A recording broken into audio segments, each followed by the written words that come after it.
Ah, Valentine's Day. The holiday of love, right? Well, not always. Picture this. A romantic dinner gone wrong, flowers forgotten, and chocolates melted. Yep, we've all been there. But trust me, the history of Valentine's Day is even more chaotic than your worst date ever, so buckle up because this is going to be a wild ride. Forget the roses and chocolates. Valentine's Day's roots are a little wild. We're talking about ancient Rome and a festival called Lupercalia. Think togas, goats, and a whole lot of chaos happening. Pick this. Men armed with goat skins chasing women that they were interested in with whips. Apparently this was a fertility ritual. Charming, right? What do you think about this? Comment below. But the Romans weren't the only ones with weird love rituals. Did you know in some ancient cultures people believed birds chose their mates on Valentine's Day?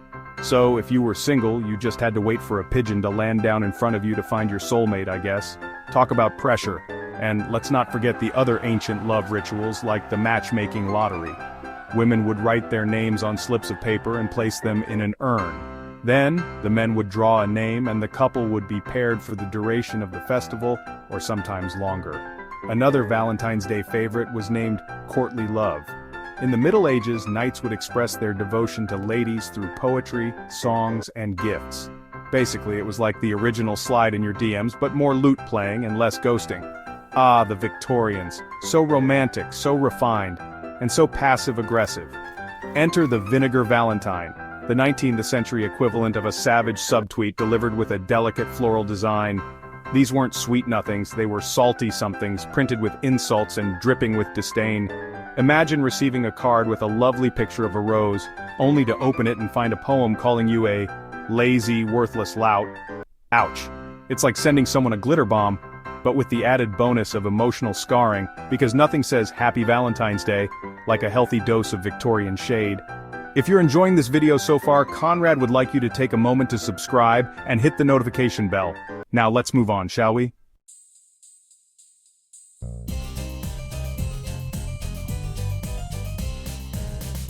Then we have Saint Valentine. Or one of the Saint Valentines. There were like a lot of them. It's like the Valentine's Day origin story is a superhero movie with a dozen different sequels and reboots. One legend says he was a priest who secretly married couples, defying the emperor. Another says he was just a nice guy who wrote letters from prison.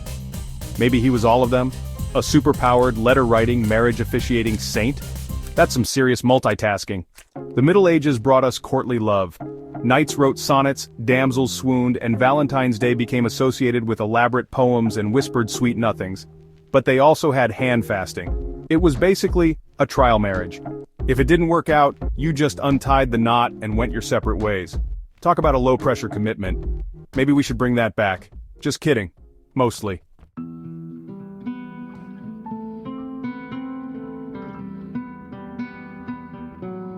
The Victorians went all in on Valentine's Day.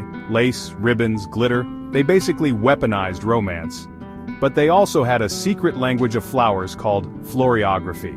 You could send a whole message with a bouquet. A red rose? I'm in love. A yellow rose? Let's be friends. Maybe a wilted daisy? Get lost. It was like emoji texting but with actual flowers. And now, the moment you've all been waiting for. Valentine's Day 2025. What's hot? Personalized AI love poems, because who needs Shakespeare when you have algorithms? 3D printed chocolate sculptures, because regular chocolate is so last year. And experiences like zero-gravity dates, because nothing says romance like floating in space. Picture this, you and your beloved weightless, soaring through the air. Sounds romantic, right? Well, in theory, yes. In reality, a zero-gravity date is a little different. First, you'll probably spend half the time trying to figure out how to maneuver without bumping into the ceiling.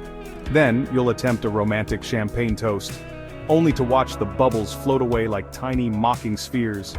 And don't even think about trying to feed each other strawberries. It's more likely to turn into a floating food fight.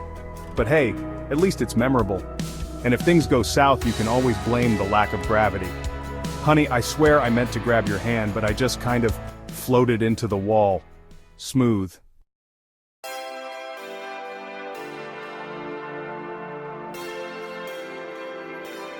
But it's not just about the gifts anymore.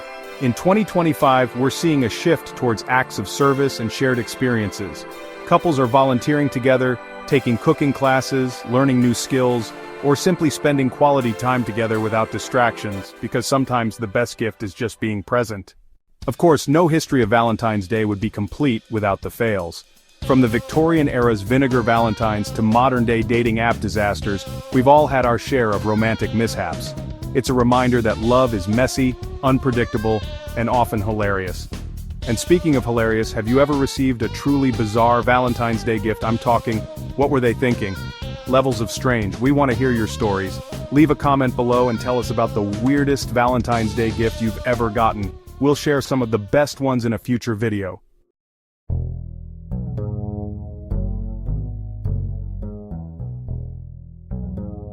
From cave paintings to AI poems, Valentine's Day has certainly evolved. But the core idea, expressing love and connection, remains the same. The way we express that love, however, is constantly changing. What will Valentine's Day look like in another 100 years? Maybe we'll be sending holographic love notes or taking virtual reality romantic getaways. Who knows?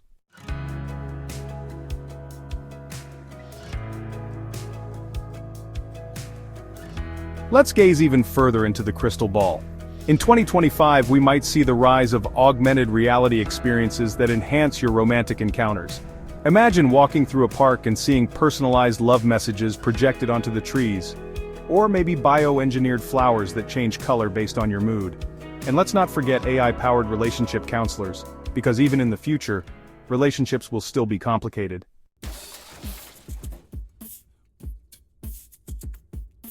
So, there you have it, the hilariously long and winding history of Valentine's Day. Thanks for joining us on Conrad's Brain Candy.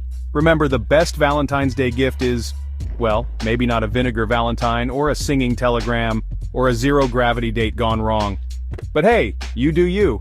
We love you guys, in a totally platonic brain candy kind of way. And we'll see you in the next video.